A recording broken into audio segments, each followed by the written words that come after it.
दिल्ली चुनाव में भारतीय जनता पार्टी ने चिराग पासवान की पार्टी को एक सीट चुनाव लड़ने के लिए दिया। वो एक सीट ऐसा चुनकर दिया जिस पर आज तक बीजेपी का ही कोई उम्मीदवार चुनाव नहीं जीत पाया था। साल 2008 से लेकर साल 2025 तक की पूरी कहानी आपको बताएंगे और बताएंगे कि कैसे 35,000 के ज्यादा मतों के अंतर से चिराग पासवान की पार्टी का उम्मीदवार चुनाव हार गया। और जब हमने पुराना रिकॉर्ड निकाल कर देखा तो पता चला कि वहां पर तो बीजेपी भी आज तक कभी जीत नहीं पाई थी और वो सीट चिराग पासवान को पकड़ा दिया। इसके बाद बात करेंगे कि जनता दल यूनाइटेड के उम्मीदवार का क्या हुआ। नीतीश कुमार की पार्टी को भी एक सीट दिया गया और जेडीयू का उम्मीदवार जब बीजेपी की लहर दिल्ली में चली है, क्या उसमें चुनाव जीत पाया या वो चुनाव हार गया। इसके बाद बातचीत करेंगे एक और महत्वपूर्ण बात कि अयोध्या में पासवान का सिक्का चला और प्रसाद हवा में उड़ गए। पासवान चंद्रभानु पासवान भारतीय जनता पार्टी की तरफ से उम्मीदवार थे। वो चुनाव जीते और चुनाव जीते तो ऐसे जीते कि अब तक का सारा रिकॉर्ड ध्वस्त कर दिया और 61,000 से ज्यादा मतों के अंतर से वो चुनाव जीत गए। अयोध्या का मिल्कीपुर विधानसभा उपचुनाव एक बार फिर से जो योगी आदित्यनाथ की प्रतिष्ठा का विषय बन चुका था, वो सीट चुनाव जीतने के बाद भारतीय जनता पार्टी ने एक प्रकार से अघोषित ऐलान कर दिया कि हमारी पार्टी फिर से तैयार है। इस पर भी चर्चा करेंगे। इसके बाद चर्चा करेंगे कि रिजल्ट दिल्ली में आया, लेकिन दिल्ली में रिजल्ट आने के बाद भारतीय जनता पार्टी के प्रकोप को देखकर, जो विरोधियों के लिए प्रकोप है, बिहार में लोगों की धड़कन बढ़ गई। एक और बात कि भारतीय जनता पार्टी का 19 राज्यों में अब सरकार होगा और 19 राज्यों में किसी पार्टी की सरकार हो तो यह उस पार्टी की शक्ति का परिचायक होता है। आगे बातचीत करने से पहले हमारा नमस्कार स्वीकार करिए। हमारा नाम मोहित कुमार सिंह है। सबसे पहले देवली विधानसभा सीट की कहानी। साल 2008 के पहले देवली विधानसभा कोई सीट हुआ ही नहीं करती थी। साल 2008 में देवली नामक विधानसभा सीट बनाया गया। साल 2008 में जब सीट बना तो उस समय कांग्रेस पार्टी पहली बार वहां से चुनाव जीती। 2008 के बाद 2013 का चुनाव हुआ। आम आदमी पार्टी का जन्म हो चुका था और 2013 में आम आदमी पार्टी ने कांग्रेस से वो सीट छीन ली। इसके बाद चुनाव हुआ साल 2015 में। एक बार फिर से आम आदमी पार्टी का उम्मीदवार वहां से चुनाव जीत गया। इसके बाद चुनाव हुआ 2020 में, फिर से आम आदमी पार्टी का प्रत्याशी चुनाव जीता और हर बार भारतीय जनता पार्टी का उम्मीदवार वहां से चुनाव हारता रहा। बीजेपी अपना उम्मीदवार उतारती, लेकिन वो उम्मीदवार बड़े बड़े अंतरों से चुनाव हारता रहा। साल 2025 की बारी आई। चिराग पासवान और नीतीश कुमार ने कहा कि हम लोगों को भी सीट चाहिए, हमको भी दिल्ली में चुनाव लड़ना है।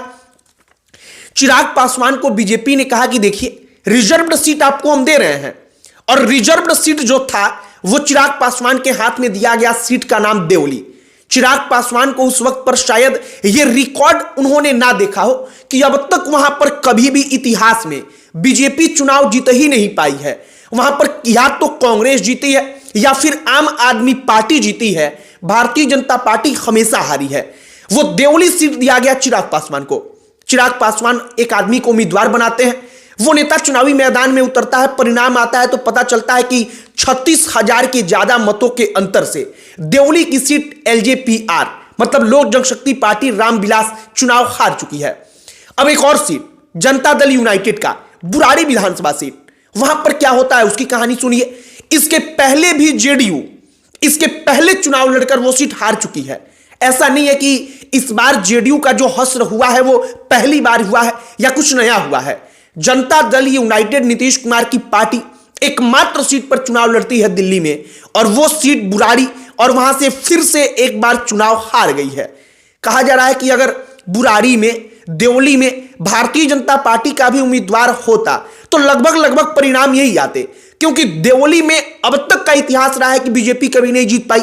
जो सीट चिराग को दे दिया बीजेपी ने। और बुराड़ी में कई बार से जेडीयू लड़ रही है, लेकिन हर बार जेडीयू का उम्मीदवार चुनाव हारता है। तो वो दो सीट हमने सोचा कि उसकी कहानी बताई जाए, जहां पर बिहार की दो पार्टियां जाकर चुनाव लड़ रही थी और दोनों सीटों का हश्र यह हुआ कि वहां पर बिहार की दोनों पार्टियां चुनाव हार चुकी हैं। इसके बाद अब आते हैं अयोध्या के मिल्कीपुर के उपचुनाव में जो हुआ उसकी कहानी पर। मिल्कीपुर में जब भारतीय जनता पार्टी ने चंद्रभानु पासवान को अपना उम्मीदवार बनाया तो उसी वक्त पर यह चर्चा चलने लगी कि आम कार्यकर्ता को भारतीय जनता पार्टी ने टिकट दे दिया जो रेस तक में नहीं शामिल था। और दूसरी तरफ समाजवादी पार्टी ने जो वहां के सांसद बने अवधेश प्रसाद जिन्होंने बीजेपी को हराया, उनके बेटे को टिकट दे दिया। सबसे पहला मामला वहीं पर गड़बड़ हो गया। परिवारवाद का आरोप और सिक्का खूब चला। लोगों के मन में भी यह गया कि देखिए भाई, खुद विधायक थे, सांसद बन गए तो अपने बेटे को विधायक बनवा देंगे। होता कि समाजवादी पार्टी के किसी आम कार्यकर्ता को टिकट दे दिया जाए, और मामला वहीं से बिगड़ा। लेकिन इतना सा मामला बिगड़ जाने से इतने बड़े अंतर से चुनाव हार जाना किसी के गले उतरता नहीं है। चंद्रभानु पासवान का अपना क्रेडिट वहां पर काम आया।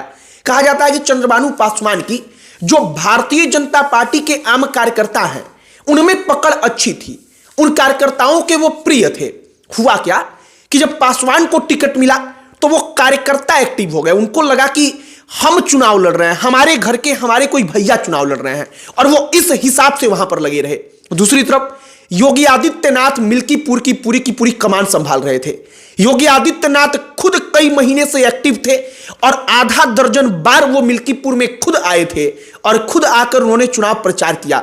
दूसरी तरफ अखिलेश यादव प्रचार के मुद्दे पर, प्रसार के मुद्दे पर, उनकी पार्टी के कार्यकर्ताओं के एक्टिव रहने के मुद्दे पर अगर आप कंपेयर करेंगे बीजेपी और समाजवादी पार्टी में तो इसकी कोई तुलना नहीं हो सकती। समाजवादी पार्टी यहां पर बेहद ही ज्यादा पिछड़ जाएगी और इसका परिणाम यह रहा कि आज 61,000 के ज्यादा मतों के अंतर से बीजेपी चुनाव जीत गई।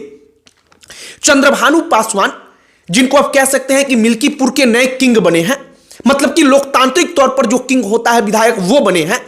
कहा जा रहा है कि उन्होंने वो रिकॉर्ड बनाया है जो अब तक कोई नहीं बना पाया था उस सीट पर। रिकॉर्ड सबसे ज्यादा मतों के अंतर से जीत का, 61,000 से ज्यादा वोटों के अंतर से चुनाव जीत जाना अपने आप में अप्रत्याशित था, किसी ने सोचा नहीं था। एक और चीज, अखिलेश यादव आरोप लगाते हैं, कहते हैं कि अधिकारियों की मिली भगत से यह सब कुछ हुआ। हम बस इतना सा कहना चाहेंगे कि अपनी गलतियों को देखकर और उसमें सुधार करने की बजाय अगर इसके उसके तीसरे के सर पे अगर किसी का टोकरी लाते रहेंगे आप, तो हमें नहीं लगता कि कभी भी यह स्थिति बदल पाएगी।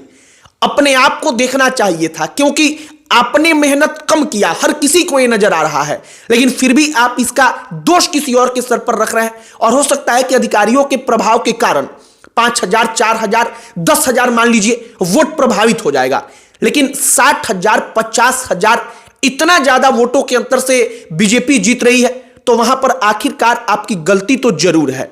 बाकी इसके बाद बात करेंगे कि बीजेपी की 19 राज्यों में सरकार आ गई है। हालांकि बीजेपी का जो अपना पुराना रिकॉर्ड है यह उस रिकॉर्ड से कम है, क्योंकि इसके पहले भाजपा का 20 से ज्यादा राज्यों में भी सरकार रहा है। यह बीजेपी का ही रिकॉर्ड है। और एक बार फिर से 19 राज्यों में भाजपा की सरकार आ गई है दिल्ली में चुनाव जीतने के बाद। और सबसे महत्वपूर्ण बात कि दिल्ली में 27 साल बाद नरेंद्र मोदी ने वो करके दिखाया है जो अब तक भारतीय जनता पार्टी में पिछले 27 सालों में कोई नहीं कर पाया था। 27 साल के बाद दिल्ली में बीजेपी वापस आई है और इसका क्रेडिट सीधे तौर पर नरेंद्र मोदी के सिर पर बंधेगा, क्योंकि चेहरा वही थे। बाकी जो दिल्ली का चुनाव परिणाम आया, जो मिल्कीपुर अयोध्या का उपचुनाव का परिणाम आया, इन तमाम परिणामों का भविष्य में बड़ा संदेश और इस तमाम चुनाव परिणामों का भविष्य की राजनीति पर बहुत ज्यादा चर्चा होगी। बाकी हमने जो फिलहाल चल रहा है वो सब कुछ बताने का प्रयास किया है। आपकी क्या इस पर प्रतिक्रिया है कमेंट बॉक्स में लिखकर बताइएगा। वीडियो यहीं पर समाप्त करते हैं। अंत में हमारा परिचय, हमारा नाम मोहित कुमार सिंह है। बहुत बहुत धन्यवाद।